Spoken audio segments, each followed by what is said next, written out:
Diz assim a palavra de Deus. E Salomão amava ao Senhor, andando nos estatutos de David, seu pai, somente que nos altos sacrificava e queimava incenso. E Salomão amava ao Senhor, andando nos estatutos de David, seu pai, somente que nos altos sacrificava e queimava incenso. Ainda antes de nos podermos sentar, podemos olhar à nossa volta e saudar-nos com acenos, e então podemos depois voltar até à palavra de Deus. Podem sentar-se, vamos voltar à palavra de Deus. Percebo que gostariam de ficar mais tempo a saudar-se, isso é bom sinal. A pouco e pouco nós estamos a pedir, devemos pedir diariamente a Deus que Ele subtraia os dias a esta crise do coronavírus. Ficamos satisfeitos por ouvir notícias da possível chegada de uma vacina. Continuemos a orar por todas as pessoas que se dedicam, médicos e cientistas, a poderem providenciar uma coisa destas. Porque temos vontade de poder voltar a saudar-nos como antigamente fazíamos. Pelo menos espero que a maioria tenha saudades. Há sempre alguns mais tímidos, mas espero que seja o caso. A mensagem que vos quero pregar nesta manhã é uma mensagem acerca desta característica que descreve no texto bíblico Salomão. O sermão chama-se Maturidade é não ter medo de precisar de um pai. Maturidade é não ter medo de precisar de um pai. Erradamente nós associamos maturidade à autonomia. E é certo que é bom crescer e tornarmos-nos adultos e ganharmos independência para fazermos muitas coisas que até sermos adultos não fazíamos independentemente. Isso é uma coisa boa. Ninguém contesta.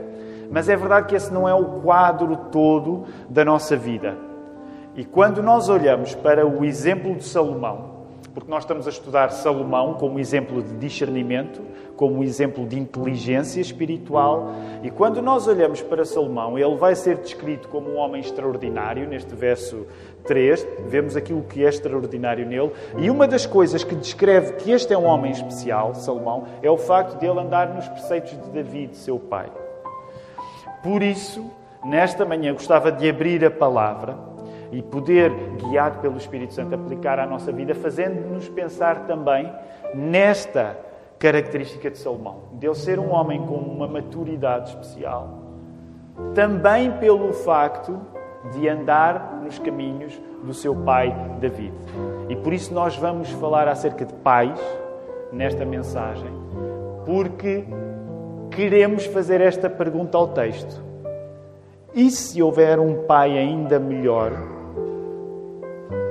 do que David? E se, sendo bom que Salomão podia caminhar nos preceitos da lei, caminhar no caminho do seu pai, se nós pudermos em 2020 ter ainda um pai melhor do que Salomão, do que David era para Salomão. E por isso mesmo é isso que vamos pedir a Deus, que Deus possa responder a essa pergunta e que possa responder aos anseios que naturalmente nós trazemos quando vimos à casa do Senhor. Vamos orar. Deus Pai, nós estamos contentes por estar juntos, nós estamos contentes porque podemos continuar juntos. Ainda hoje já ouvimos aquele texto bíblico que diz uma verdade incrível, difícil de processar, que é: nem as portas do inferno podem prevalecer contra a Igreja. Nem o coronavírus pode prevalecer contra a Igreja.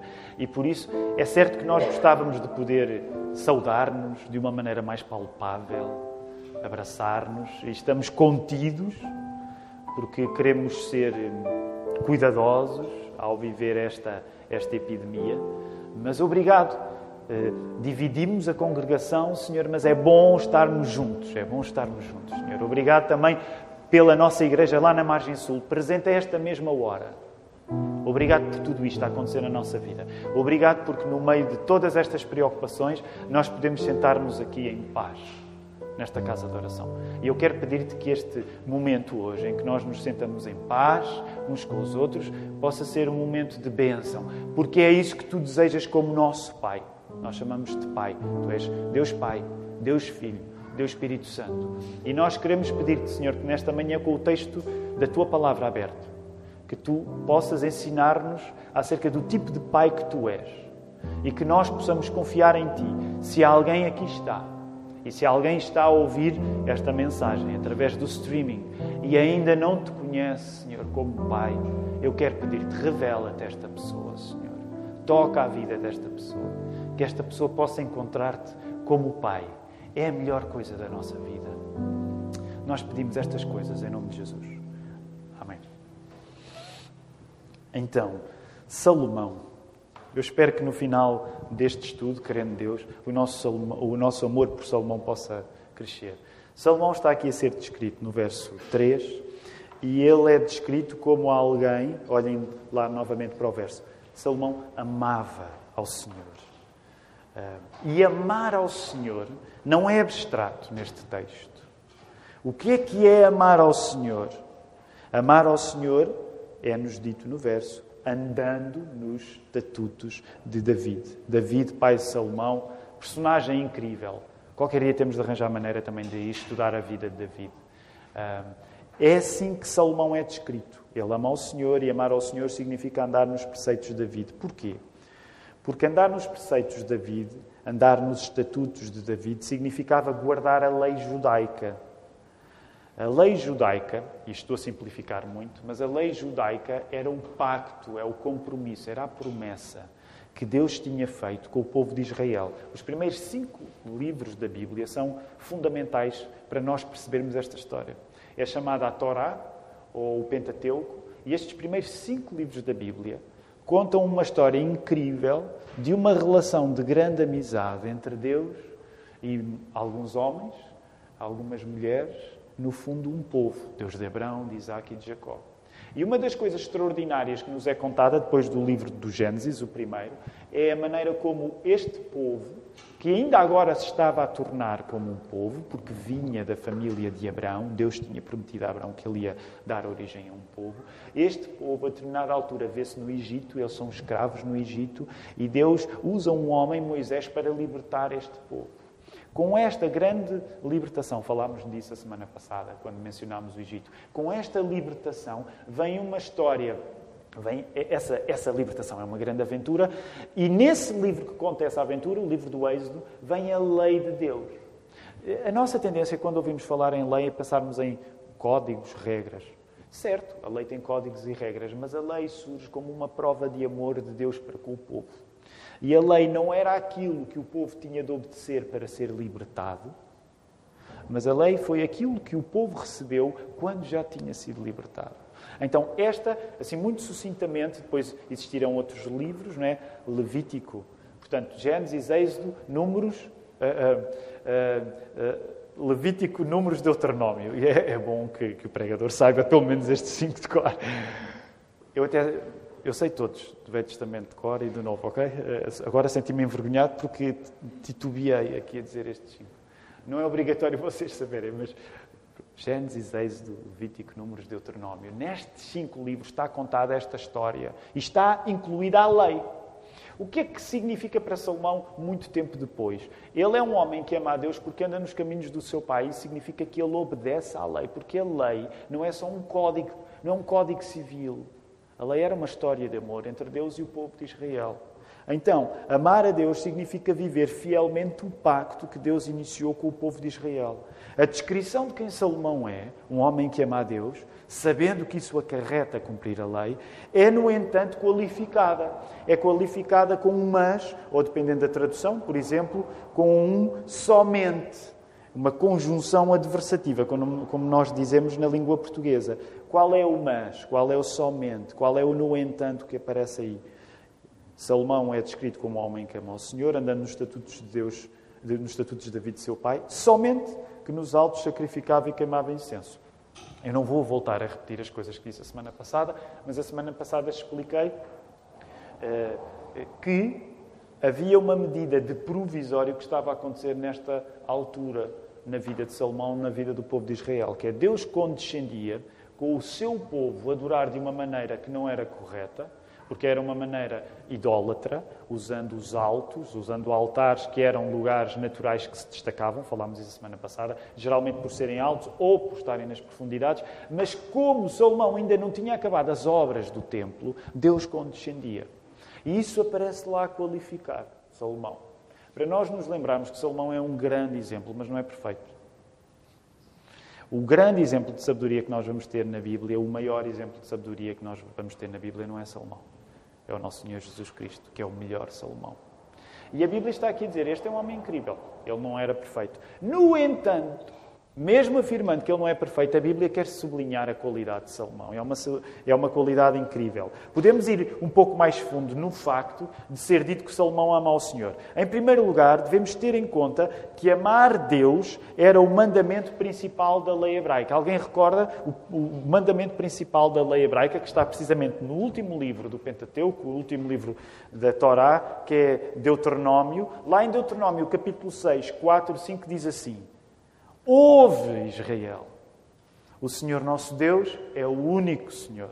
Amarás ao Senhor teu Deus, alguém sabe de cor? De todo o teu coração, de toda a tua alma, de todo o teu entendimento e de todas as tuas forças. Este é o primeiro mandamento. Portanto, o que é que significa? Este é o grande mandamento. O que é que isto significa? Significa que Salomão é um homem que dá ouvidos ao apelo do maior mandamento dado ao seu povo, a Israel, que é ouvir e amar o Senhor com tudo o que há em nós. A nossa tendência é nós concentrarmos logo na parte do amarás ao Senhor teu Deus. Mas não esqueçam o que está lá a prefixar isso.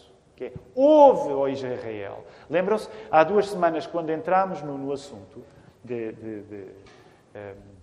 do estudo, eu quis partilhar convosco que Salomão é um homem exemplar, sobretudo quando faz aquela oração, mais tarde voltaremos a ir até lá, quando ele faz aquela oração a Deus e ele pede a Deus um coração que discirna, um coração entendido, não é? E como é que a palavra está lá no original? É um coração que ouve.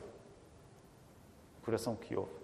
Nós, como evangélicos, nunca podemos separar o amor de Deus dos ouvidos. Novamente, eu digo isto quase todos os domingos, por isso é que somos obcecados pela palavra. Porquê? Porque não é possível termos uma noção de amor sem uma noção de ouvir. Por isso é que somos o povo da sola Escritura. É óbvio que Deus nos fez com olhos também para nós usarmos os nossos olhos, mas nós temos de ouvir. Ouve, ó Israel! E há aqui uma relação que tem de ser profunda para nós. Esta relação entre amar, ser fundamental, mas não ser possível sem ouvir. Amar e ouvir. Não há amor sem audição, porque na Bíblia amar depende não apenas daquilo que tu sentes, mas também de tudo o que tu tens em ti, além do que tu sentes. Não é possível na Bíblia nós falarmos de amor natural sem falarmos de ouvir, porque nós somos muito mais do que sentimos. E neste caso, nós colamos à necessidade de ouvir, que o texto nos está a dizer, esta quantidade de coisas que nós também somos, descrita no coração, na alma, no entendimento e nas forças. Ou seja, quando nós falamos no facto de devermos amar a Deus com o coração, com a alma, com o entendimento e com as forças, nós dizemos que atender a estas partes de nós implica nós ouvirmos. Salomão é um exemplo, porque ao amar Deus, nos recorda que é impossível nós amarmos Deus sem ouvirmos Deus, sem atendermos a Deus através do que Ele diz na Bíblia. E é por isso que nós continuamos tão fixados na Bíblia. Por isso que a Bíblia é fundamental para nós. Se a palavra não for pregada, o tipo de amor que existirá por Deus é um amor que não é o amor da Bíblia. É um amor abstrato. Por isso mesmo, eu dei este exemplo no primeiro turno e vou voltar a dar. No primeiro turno temos ainda mais crianças e eu dizia, não é? Tentava dizer para as crianças, não sei se alguma delas me ouviu, mas pelo menos tentei dizer que é, por exemplo, como é que eu provo, quando sou miúdo, como é que eu provo que eu gosto do meu pai ou que gosto da minha mãe? Ouvindo o que eles me dizem. Claro, todos nós sabemos que ser miúdo é, em grande parte, não ouvir o que os nossos pais nos dizem, não é? Mas é uma das coisas que dizemos. Se tu gostares de mim, vais ouvir o que eu digo, não é? O mesmo se aplica entre marido e mulher. Como é que eu provo que amo a Ana Ruth? Ouvindo o que a Ana Ruth diz e vice-versa. Se eu digo que amo alguém, mas a pessoa fala e eu não ouço, não é grande amor. Portanto, o que a Bíblia nos está a dizer é que se tu és uma pessoa que ama a Deus, aplicando isto a 2020, se tu és uma pessoa que ama a Deus, tens de ser uma pessoa que ama a Bíblia, porque não é possível amar alguém que se revelou através da Bíblia. Dizer, eu amo a Deus. Vem tudo aqui do meu coração. Tu és mais do que o teu coração. Por isso é que está lá também a dizer alma, entendimento, forças. E ouvir é respeitar o facto de nós não sermos apenas aquilo que sentimos. Ouvir alguém é respeitar o facto de nós não sermos apenas aquilo que sentimos. E o texto que está como pano de fundo da descrição de Salomão também é usado numa passagem dos Evangelhos na vida de Jesus. Não precisam de abrir, mas em Marcos 12, 28 a 34, há um escriba que pergunta a Jesus qual é o principal mandamento. E naquele tempo a discussão, no tempo de Jesus, acerca de qual era o mandamento, o maior mandamento, era entre os rabis uma discussão que podia ser, às vezes, verdadeiramente alucinada. Porquê? Para já, os religiosos, no tempo de Jesus, discutiam muito acerca de qual é que eram os mandamentos principais. No sentido em... Eles queriam compreender qual era a base do mandamento. Ou melhor, qual era a base de todos os mandamentos. Só para termos ideia da quantidade de mandamentos no tempo de Jesus. Na tradição religiosa hebraica, no tempo de Jesus. Só para termos ideia, havia mandamentos que eram escritos, portanto, os que estavam na Bíblia, Antigo Testamento, e havia os que eram orais. Quando íamos para o campo dos mandamentos orais, aquilo ainda ficava mais intensa a discussão. Mas para vocês terem ideia, os judeus contavam, na Bíblia, 613 mandamentos. 248 pela positiva, 365 pela negativa. Este número 613 era importante para eles porquê? Porque era o número de letras usadas nos 10 mandamentos. Okay? Quando vocês querem falar de discussão teológica, é este o nível que havia na altura. É um nível tal que está tudo contadinho e corresponde às letras usadas nos 10 mandamentos. Então, quando este homem vem ter com Jesus este escriba e pergunta a Jesus qual é o maior mandamento, o que ele quer saber é, numa discussão que era muito tida naquela época, qual é a base de todos estes 613. Qual é a base? E lembram-se o que é que Jesus disse? Jesus disse-lhe a Shema: amarás o teu Deus acima de todas as coisas e E depois ele disse mais alguma coisa. Força, isto é bem fácil. E ao teu próximo como a ti mesmo. O pastor Tim Keller, acerca deste texto, diz isto. Até compreendermos que tudo na lei judaica é acerca do amor, não compreendemos o que a lei é.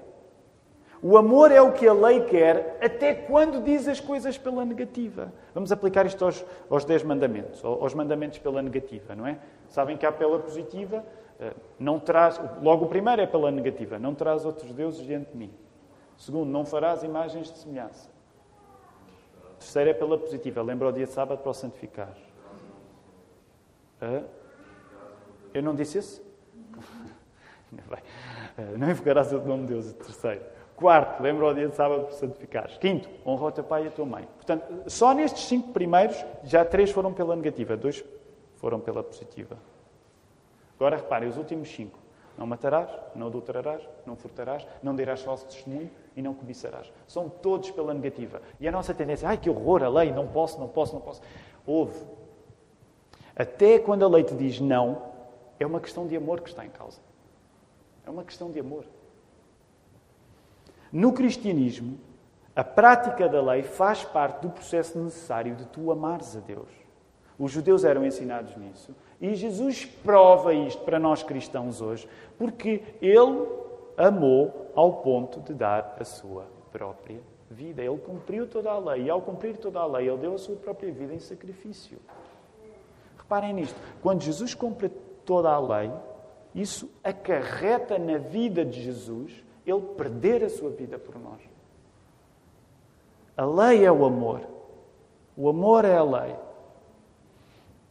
Agora, quero rapidamente, não temos muito tempo, mas quero rapidamente ir à segunda questão, que é a questão dos pais, que vos falei logo ao início. Aliás, ainda antes disso, já lá vou. A ênfase do relacionamento da pessoa com Deus torna-se indissociável do amor. Se o Shema, o ovo a Israel, nos descreve enquanto amantes de Deus em 4 partes. Não é? Como é que a lei de Deus nos está a descrever? Ele está a convocar, a lei de Deus está a convocar em nós o coração, a alma, o entendimento e as forças. Isso significa que há muito em nós para amar a Deus. O mais fácil, na época que vivemos, eu estou a simplificar, mas o mais fácil, hoje, quando as pessoas no século XXI se olham ao espelho, elas não se encontram, elas não se acham propriamente unas. A nossa tendência é acharmos-nos divididos em nós próprios. Por isso é que vivemos com dilemas do género: o meu coração quer, mas a minha cabeça ainda não consegue acreditar. Ou dilemas como: eu queria, mas ainda não consigo. Ou dilemas como: eu penso uma coisa, mas eu sinto outra.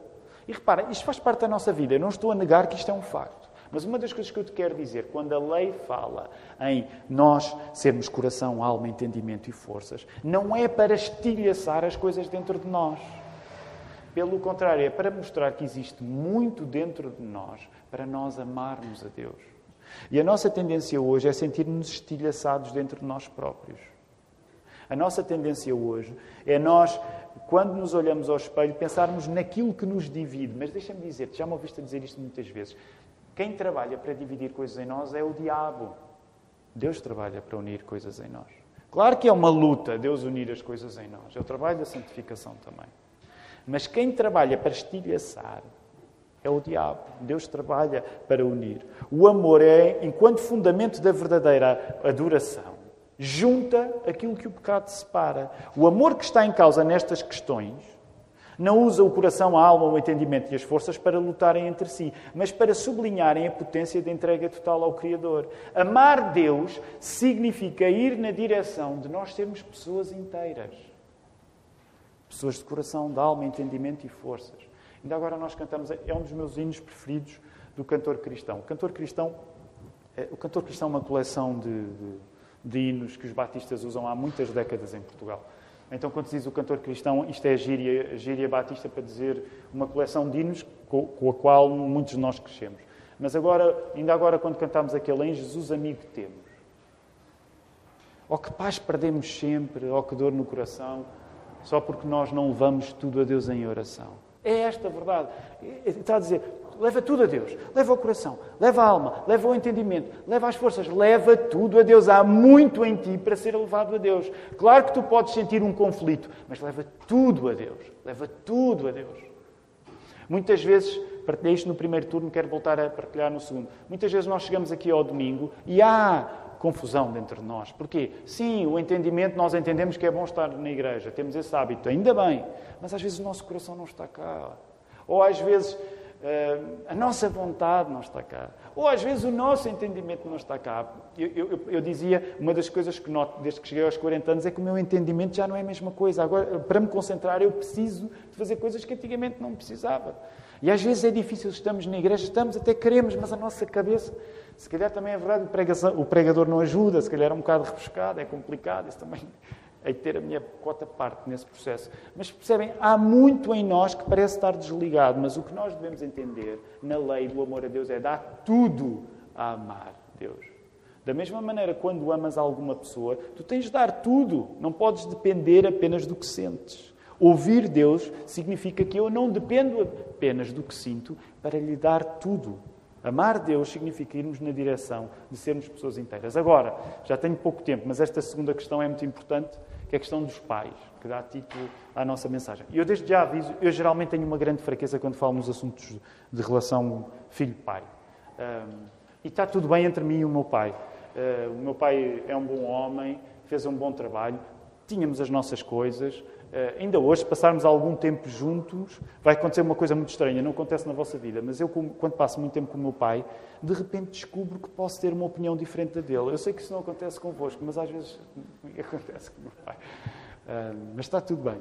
Mas só para vos dizer que é sempre um assunto que me leva, portanto, se eu ficar assim um bocado emocionado, está tudo bem, é só por dizer que às vezes são assuntos que nos deixam sempre assim um bocado mais desprotegidos. Porquê? Porque há esta coisa bonita aqui, que é Salomão está a ser elogiado por ser um homem inteligente e neste texto é bonito que isso significa ele andar nos preceitos do pai dele. É bonito. não é? Pensem vocês. Se vocês puderem dizer, ou melhor, se as pessoas puderem dizer acerca de vocês, elogiar-vos porque vocês seguem no caminho do vosso pai, isso é bonito. Significa que tiveram um pai bom e que, ao fazerem aquilo que o vosso pai fez, vocês estão a fazer bem também. Isso é uma coisa muito bonita. Claro que significa que nós temos de falar aqui rapidamente em assuntos do nosso relacionamento com o pai. Como os miúdos dizem agora, usando a expressão em inglês. Daddy issues, não é? Também, esta expressão às vezes é usada sempre que se fala, são problemas com o teu pai, não é? Tem a ver com a sombra da psicologia moderna, do Freud, essas coisas todas, que temos falado também. Mas eu queria que pudessem voltar aí a colocar os vossos olhos. Pensem nisto. Este homem está a ser elogiado, ele ama ao Senhor andando nos estatutos de David, o seu pai. Eu li há pouco tempo um livro, o meu dealer arranjou-me, o meu book dealer arranjou-me. Aliás, o meu book dealer é o book dealer desta igreja, é o Tiago Falcoeiras, e ele emprestou-me um livro de James K.A. Smith. O James K.A. Smith é um autor que nós, aqui na Lapa, estudámos há uns anos no aconselhamento familiar, com um livro muito bom, que é o You Are What You Love, Tu És Aquilo que Amas. Eu gosto muito de James K.A. Smith. Às vezes, também sou sincero, discordo assim de umas coisas, irrito-me um pouco, mas li este livro, irritei-me um pouco, mas houve outras coisas que gostei muito. E há uma parte deste livro que se chama On the Road with Saint Augustine, portanto é o último livro, creio eu, que ele publicou, Na Estrada com Santo Agostinho, ele a falar sobre Santo Agostinho, e ele tem um capítulo só acerca de pais. E este capítulo bateu forte cá dentro quando eu estava a ler. E diz assim o James K.A. Smith: ter saudades de pais ausentes é um assunto universal. Ter saudades de pais ausentes é um assunto universal. É menos acerca de pais que na realidade desapareceram de cena e mais acerca de todos os filhos que de uma maneira ou outra se sentem sozinhos. Portanto, porquê é que este assunto de pais mexe tanto connosco? Não significa que nós tenhamos tido necessariamente grandes problemas com os nossos pais. Alguns de nós podemos ter tido problemas com os nossos pais, tudo bem. Mas, geralmente, aliás, acho que podemos mesmo absolutizar, todos nós somos sensíveis ao assunto dos pais, porque todos nós, diz o James K.A. Smith, não conseguimos deixar de querer ser vistos, de querer ser conhecidos, de querer ser amados.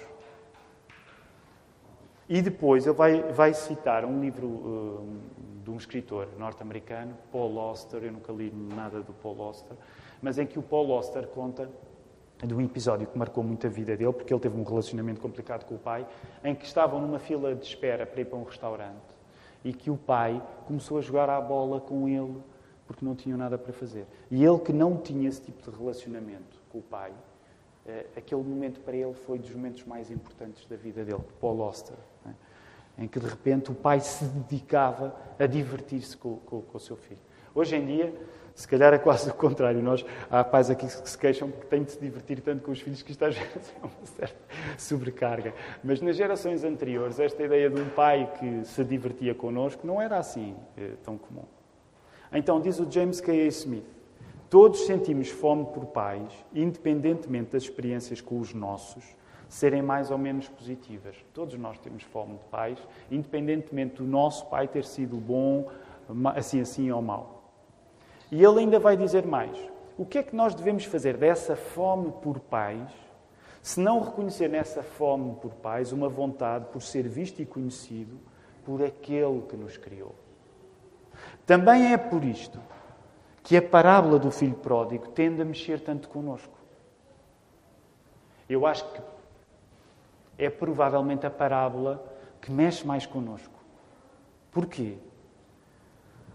Porque todas as tragédias e corações partidos desta vida não têm como ser resolvidos pelos nossos pais, por muito que eles se esforcem. O segredo, à semelhança da parábola do filho pródigo, é nós conhecermos um pai que nos escolhe, que nos vê a uma grande distância e vem a correr até nós dizendo: estava à tua espera.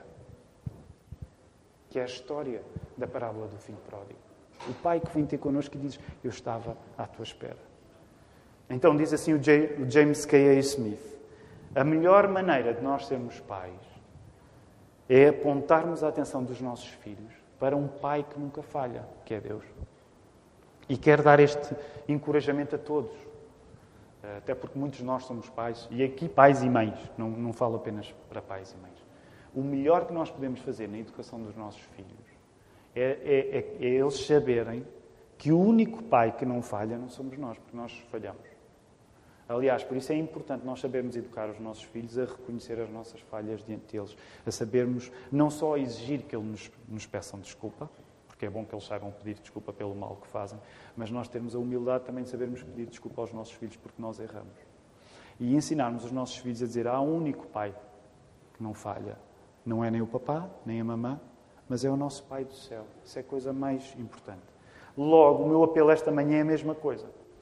Que tu possas ir compreender a inteligência de Salomão, que é um homem que não faz da autonomia a sua maturidade, no sentido em que ele é descrito como andando nos caminhos do seu pai. Que tu possas alcançar o verdadeiro discernimento que não corresponde a tu tomares a tua maturidade como autonomia. Quero terminar só falando ainda num homem.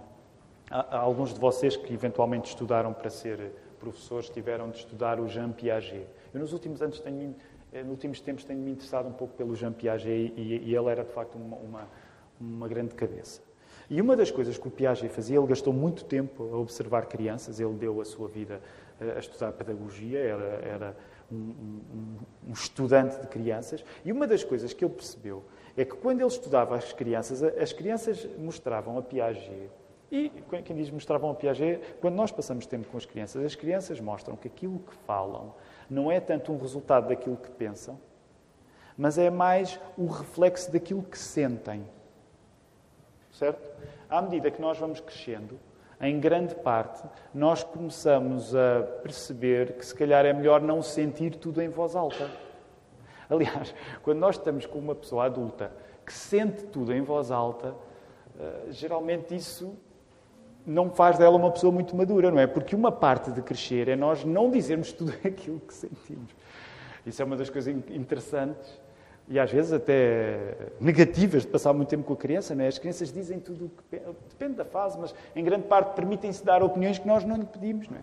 E por isso é que às vezes passar muito tempo com crianças é um grande desafio. Agora, Piaget percebia que a criança, ao dizer tudo aquilo que sente, isso não é tanto porque ela conhece, porque ela está a mostrar aquilo que sabe, mas é mais porque ela não tem vergonha de exprimir através da linguagem o seu coração. O que é que isto significa? Vamos dar um pulo de Piaget para terminar, de Piaget para Jesus Cristo. O Nosso Senhor, quando elogiou as crianças, dizendo que nós devíamos ser como crianças, vocês já me ouviram muitas vezes a dizer isto, mas o Nosso Senhor, quando elogiou as crianças, Ele não estava a dizer: vocês devem ser as crianças porque elas são inocentes. E vocês perderam a inocência. Não é isso que está em causa no elogio de Jesus às crianças. Quando Jesus elogia as crianças, Ele não está a elogiar uma inocência perdida. Ele está a elogiar o facto de as crianças não terem vergonha de precisar de um pai. E isso é uma das coisas incríveis que nós vemos nos nossos filhos quando eles são mais pequenos. Eles não têm embaraço em dizer pelas suas palavras, a exprimir o seu sentimento de que precisam de um pai.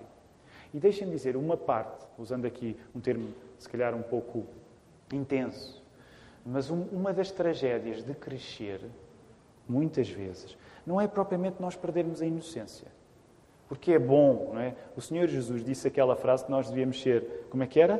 Como as pombas, mas também devíamos ser espertos como as serpentes. Portanto, o cristianismo não é tu recuperares uma inocência que perdeste. Mas uma das tragédias que muitas vezes que acontece connosco ao crescermos, é que nós perdemos, ou melhor, nós ganhamos a vergonha de precisar de um pai. E nós confundimos maturidade com autonomia. E a coisa bonita ao olharmos para Salomão nesta hora é que ele está a ser elogiado como um homem que percebe a realidade andando nos preceitos do seu pai. E o ponto onde eu quero culminar é precisamente aí. Deus não te chama para tu desejares ser uma pessoa que não precisa de um pai. Deixa-me dizer de uma maneira curta e grossa. Se tu não precisares de um pai, tu não precisas de Deus. E a minha convicção é que todos nós precisamos de Deus. Todos nós precisamos de Deus. Quanto mais nós soubermos, quanto mais nós realmente compreendermos a vida, quanto mais discernimento nós tivermos, menos embaraço nós teremos de assumir quanta falta nós sentimos do nosso Pai Deus e quanto precisamos dele diariamente. Diariamente. Tu precisas de um pai todos os dias. Tu precisas de um pai que te oriente todos os dias. Compreender a realidade é caminhar no caminho de um pai que não falha. E o único pai que não falha, por muito bom que possa ter sido o teu pai, tua mãe, mas o único pai que não falha é o nosso Deus. Que Ele nos ajude. Vamos ficar de pé, vamos orar.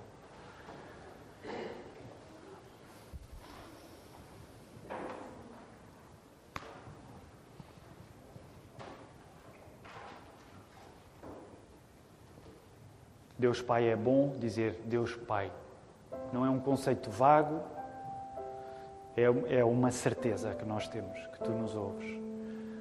Senhor, nós lembramos, provavelmente, muitos de nós lembram episódios da vida em que pedimos coisas ao nosso Pai, físico, terrestre, desta vida, e não fomos atendidos.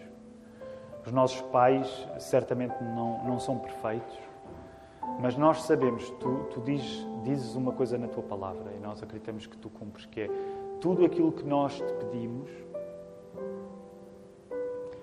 Tu ouves. De uma maneira que até a Tua não resposta significa algo melhor para nós.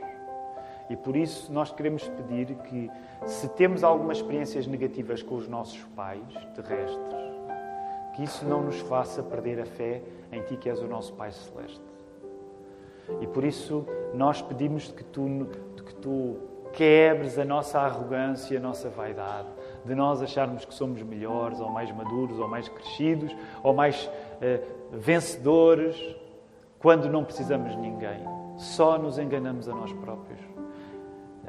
Senhor, dá-nos um coração daquele filho pródigo, não o coração que ele teve quando quis deixar o pai, mas aquela realização dele, de entender que era dos braços do pai que ele precisava, Senhor. E que isso possa significar para nós arrependimento verdadeiro, coragem para pedir perdão, gratidão pelos pais que Tu nos tens dado nesta vida e capacidade de sermos esperança para todos aqueles que, como nós, também vivem como órfãos, num momento ou noutro.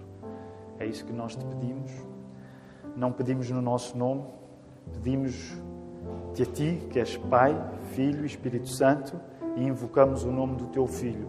Invocamos também a Tua bênção, a graça que Tu tens para cada um nesta manhã. E que a graça do Senhor Jesus Cristo, o amor de Deus Pai, a comunhão do Espírito Santo, seja com todos vós na próxima semana, para sempre. Amém. Podemos ficar sentados.